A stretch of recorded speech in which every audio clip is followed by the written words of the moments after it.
Hello guys, എല്ലാവർക്കും ആഷിനാസ് കിച്ചൻ്റെ പുതിയൊരു വീഡിയോയിലേക്ക് സ്വാഗതം. സദ്യക്കൊക്കെ കഴിക്കുന്ന നല്ല ടേസ്റ്റ് ആയിട്ടുള്ള പൈനാപ്പിൾ പച്ചടി ഉണ്ടല്ലോ, അതെങ്ങനെ വീട്ടിൽ എളുപ്പത്തിൽ ഉണ്ടാക്കാമെന്നാണ് ഞാൻ നിങ്ങൾക്ക് കാട്ടിത്തരുന്നത്. അപ്പോൾ ഈ വീഡിയോ ഫുള്ള് എല്ലാവരും സ്കിപ്പ് ചെയ്യാണ്ട് കാണാം.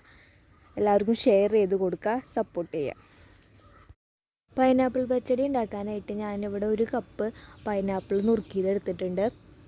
1 മുറി തേങ്ങ ചിരകിയത്, 6 ചുവന്നുള്ളി, 1 ടീസ്പൂൺ ജീരകം എടുത്തിട്ടുണ്ട്, 1 കപ്പ് തൈര്, ആവശ്യത്തിന് മുളക് പൊടി, മഞ്ഞൾപ്പൊടി, ഉപ്പ്, പച്ചമുളക്, ഉലുവ, കടുക്, വറ്റൽമുളക്, വേപ്പില, വെളിച്ചെണ്ണ. തേങ്ങ ചിരകിയതും ഉള്ളിയും ജീരകവും മിക്സിയിൽ നന്നായി അടിച്ചെടുക്കുക. സ്റ്റൗ കത്തിച്ചിട്ട് ചട്ടി വെച്ച് കൊടുക്കുക. ചട്ടി നല്ലോണം ചൂടാവുമ്പോൾ ഇതിലേക്ക് പൈനാപ്പിൾ ഇട്ട് കൊടുക്കുക. ഇതിലേക്ക് 2 ടീസ്പൂൺ മുളക് പൊടി ഇട്ട് കൊടുക്കുക. ഇനി 1 ടീസ്പൂൺ മഞ്ഞൾപ്പൊടി ഇട്ട് കൊടുക്കുക. അരിഞ്ഞു വെച്ചിരിക്കുന്ന പച്ചമുളക് ഇട്ട് കൊടുക്കുക. ആവശ്യത്തിന് ഉപ്പിട്ട് കൊടുക്കുക. ഇനി ഇതിലേക്ക് ആവശ്യത്തിനുള്ള വെള്ളം ഒഴിച്ച് കൊടുത്ത് നന്നായി മിക്സ് ചെയ്തെടുക്കുക.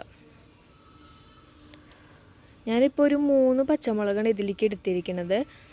എരിവ് കൂടുതൽ വേണ്ടവർക്ക് പച്ചമുളകിൻ്റെയും മുളക് പൊടിയുടെ അളവ് കൂട്ടി കൊടുക്കാം. ഇനി ഇത് നല്ലോണം തിളച്ച് വരുമ്പോൾ അതിലേക്ക് കറിവേപ്പില ഇട്ട് കൊടുക്കുക. അടച്ച് വെച്ച് വേവിച്ചെടുക്കുക. ഇപ്പോൾ പൈനാപ്പിൾ നന്നായി തിളച്ച് വെന്ത് വന്നിട്ടുണ്ട്. ചെറുതായിട്ടൊന്ന് മിക്സ് ചെയ്ത് കൊടുത്തതിന് ശേഷം തേങ്ങയുടെ അരപ്പ് ഒഴിച്ച് കൊടുക്കുക.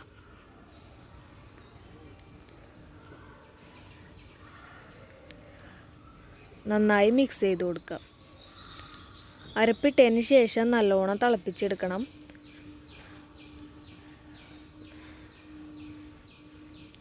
തിളച്ച് വന്നിട്ടുണ്ട്. ഇനി ഇതിലേക്ക് തൈര് ആഡ് ചെയ്ത് കൊടുക്കാം. ഞാനൊരു 4 ടേബിൾ സ്പൂൺ തൈരാണ് എടുത്തിരിക്കുന്നത്. അത് മൊത്തം ഇതിലേക്ക് ആഡ് ചെയ്ത് കൊടുക്കുക. നല്ലോണം ഇളക്കി കൊടുക്കുക. തൈര് ഒഴിച്ചതിന് ശേഷം പിന്നെ ഇത് തിളപ്പിക്കാൻ പാടില്ല. തൈരിൻ്റെ കട്ടയൊക്കെ ഉടച്ചെടുത്ത് നല്ലോണം മിക്സ് ചെയ്ത് കൊടുക്കുക. ഞാൻ നല്ല കട്ട തൈര് എടുത്തിരിക്കുന്നത്, അത് കാരണം നല്ല കട്ടയുണ്ടായിരുന്നു. നല്ലോണം മിക്സ് ചെയ്ത് ഇളക്കി കൊടുത്തു. ഇനി നമുക്കിത്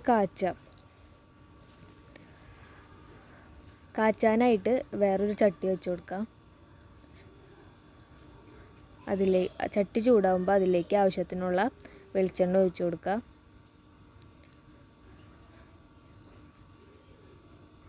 വെളിച്ചെണ്ണ ചൂടായപ്പോൾ കടുക് ഇട്ട് കൊടുക്കുക.